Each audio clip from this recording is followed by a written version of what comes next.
If you haven't done so already, click on the link below to subscribe, so that way you can be kept up to date with any new posts coming up on my channel.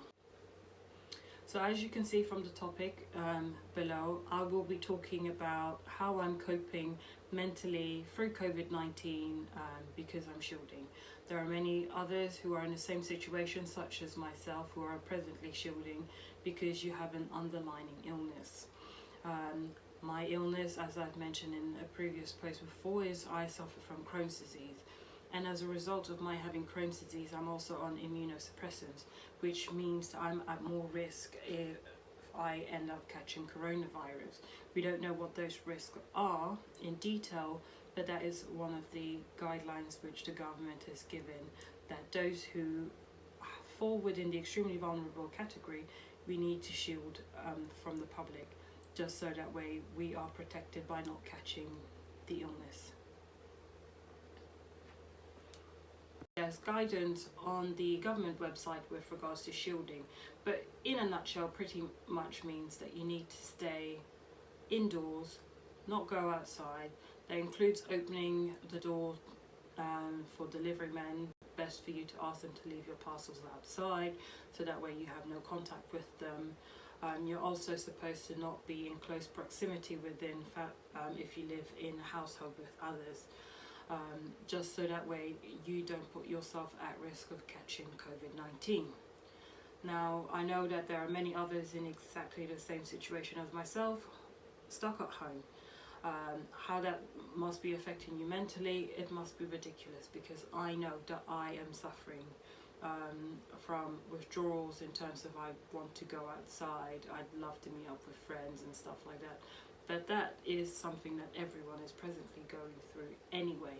Only difference is we can't, like others, go out for your 1 hour run and all of that stuff, which itself brings about another issue. As a result of that, I have started suffering more in terms of anxiety. I already had anxiety, but my anxiety levels have been heightened as a result. I've only left the house twice, and both those times were just to go to the hospital just to get my normal treatments. And the second time I went to the hospital, I had a panic attack. I started sweating and I went to the toilet probably around 5 times just before I was due to leave the house, compared to the first time I was out of the house, which was about 2-3 weeks after lockdown was announced. Now at that time I wasn't in so much of panic mode compared to now.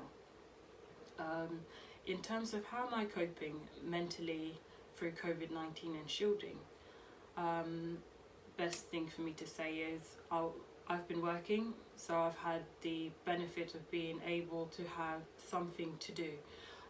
So I'm still doing my normal 9 to 5 hours with work, which breaks down my day.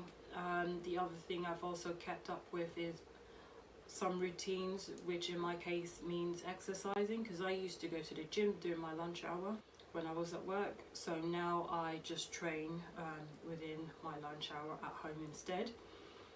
Before lockdown was announced, I was already asked to start shielding from the week before. So unlike everyone else who went crazy and went out to buy toilet paper, I went out to buy gym equipment.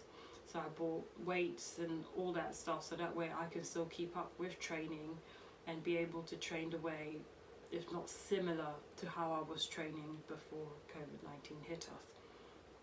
I've just had to adjust my mind mentally in order to be able to start training mentally at home, which for me has been a different challenge on its own, but it's a challenge that I've managed to embrace, and I'm quite happy with it now, even more so in terms of the results which I've managed to obtain and keep up with.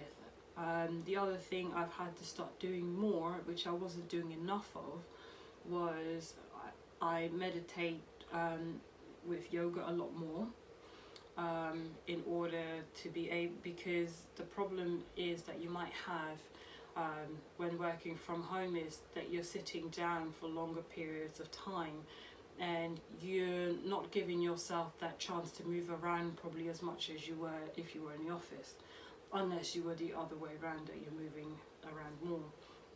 But mobility is important, because if you sit like a vegetable throughout a long period of time, you then start affecting other parts, muscles, joints, bones.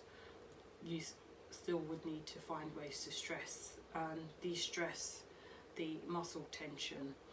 So I started doing more yoga, which has been great, along with obviously meditation. Now, meditation is not for everyone. I wouldn't recommend it to everyone unless it's something that works for you. But practicing mindfulness itself as a whole is quite important.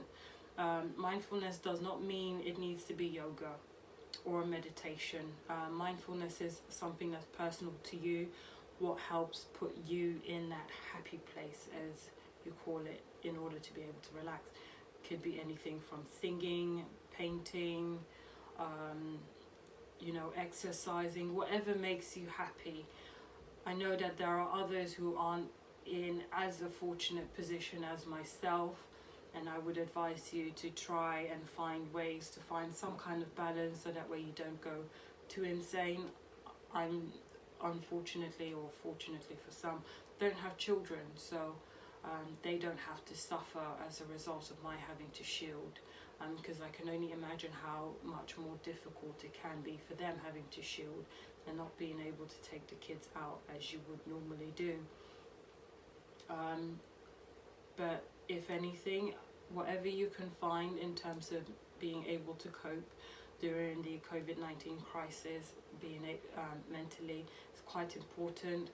I won't lie to you, there are times where I feel like I want to cry, just because I haven't seen my partner in over 2 months.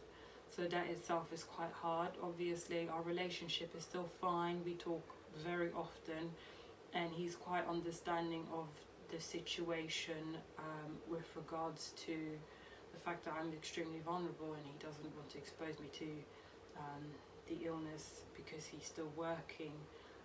But it is what it is, and there are many others who are in exactly the same position. We can only hope and pray that we will come out of this unscathed, and that many of our loved ones will be fine. But then we have something else to face, which is the new normal, and how we are going to be coping with regards to this. Now I'm going to end this video here, and I'd like to say stay well and foxy.